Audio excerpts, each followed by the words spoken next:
Muy bien, llegó el momento, en este caso como se los adelantaba, tenemos la presencia aquí en el programa del abogado Alejandro Ote.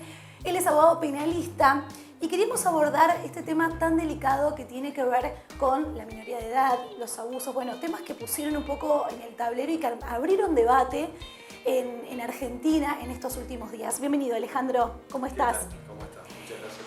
Es muy importante para nosotros que estés acá porque queríamos un poco aclarar la situación en la que estamos viviendo, porque no todos somos abogados penalistas claramente y no tenemos noticias ni novedades sobre esto.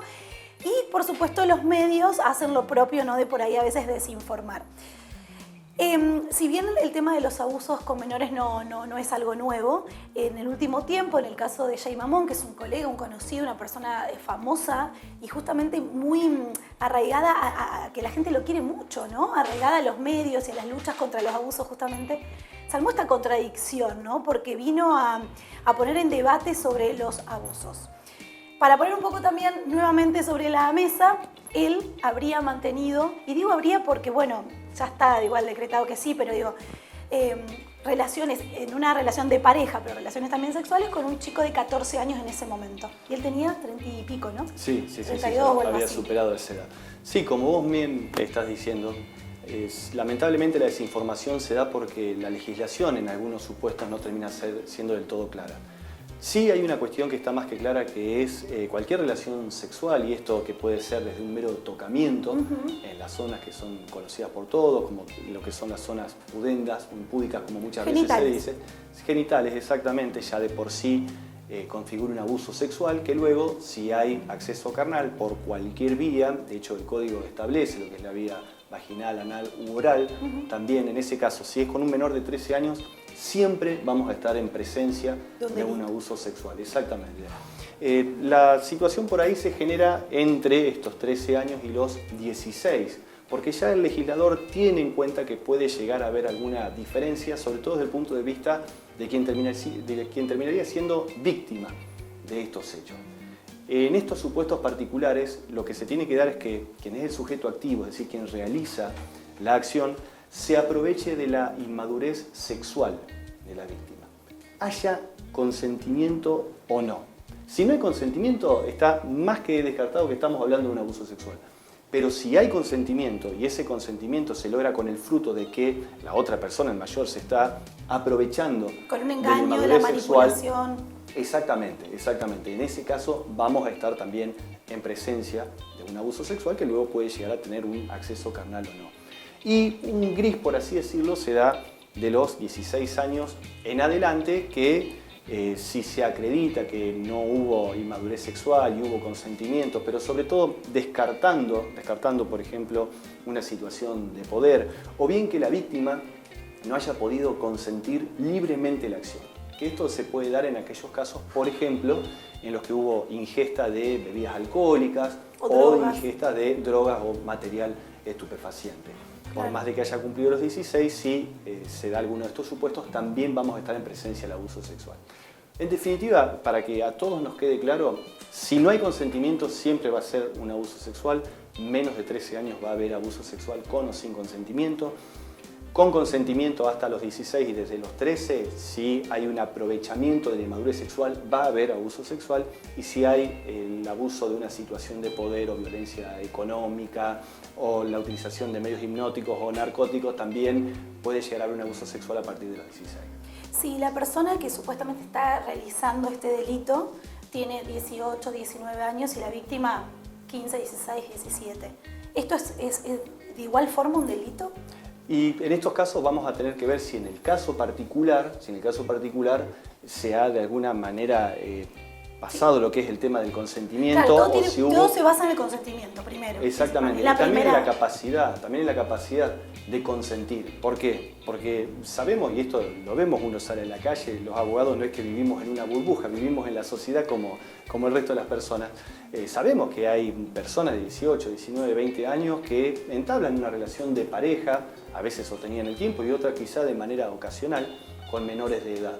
Entonces, no toda relación, incluso hasta esporádica, puede llegar a ser un delito si, por ejemplo, la persona ya tenía conciencia de los actos, conoce su cuerpo, entiende lo que es un acto de naturaleza sexual. Distinto va a ser si, en cambio, no tiene ese conocimiento y termina siendo víctima, por ejemplo, de un engaño. Claro. ¿Y cómo probamos todo esto? Bueno, el tema de la prueba... Puntualmente yendo al caso de Jay, que es el más conocido y tenemos como más pruebas para mostrar. Acá solamente Jay dice, yo mantuve una relación de 3 años, una relación sentimental con la víctima. O sea, no era un chico con el que yo estuve así nomás, o una vez creo que dijo. Yo tenía una relación de pareja, por así decirlo. Pero acá entraban las pruebas, porque esto fue hace más de 15 años, ¿no? Sí, si no me equivoco. sí, por eso incluso ya estaba también operando en la cuestión de la prescripción, entre otras cuestiones a tener en cuenta. La cuestión de la prueba es sumamente dificultosa en este tipo de casos. Estamos hablando ni más ni menos que de acreditar algo que ocurre generalmente en un ámbito muy privado. Por algo también se los conoce como delitos de alcoba.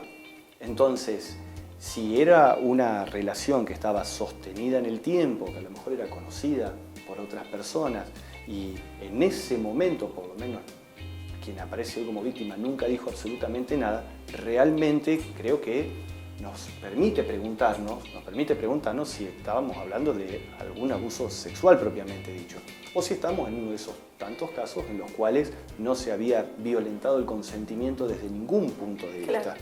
Lo que pasa es que tenía la víctima 14 años. Allí radica la cuestión. Por eso la ley, justamente el legislador, ha tratado de diferenciar los casos. Es decir, si se aprovecha de la inmadurez sexual. Ahora, ¿cómo demostramos esa inmadurez sexual? Y sobre todo con hechos que han ocurrido hace tanto tiempo. Hoy por hoy quizá tenemos, a través de las redes sociales o de un teléfono celular, podemos de alguna manera como seguir el comportamiento de una persona y quizá en el historial de chat o de algunas cuestiones podemos decir o determinar si tenía cierta madurez sexual o no. ¿El teléfono es aceptado como una prueba? Sí, por supuesto. El teléfono es aceptado como prueba, los correos electrónicos también, una conversación de cualquier red social como puede ser, WhatsApp es un servicio de mensaje instantánea, pero WhatsApp sirve, Messenger sirve, Instagram sirve. Lo que hay que hacer es simplemente preservar esa información y extraerla de la manera adecuada. ¿Para qué?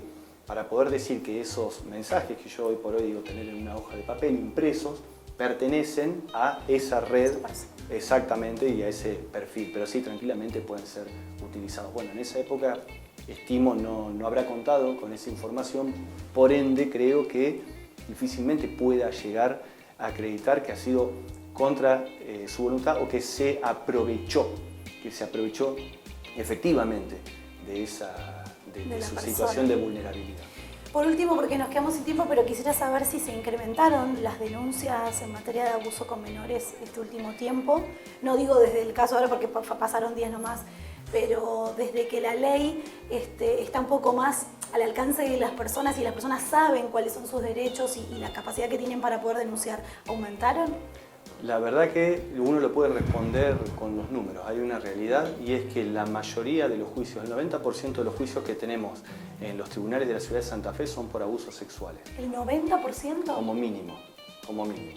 Ya sea de juicios orales o bien de procedimientos abreviados.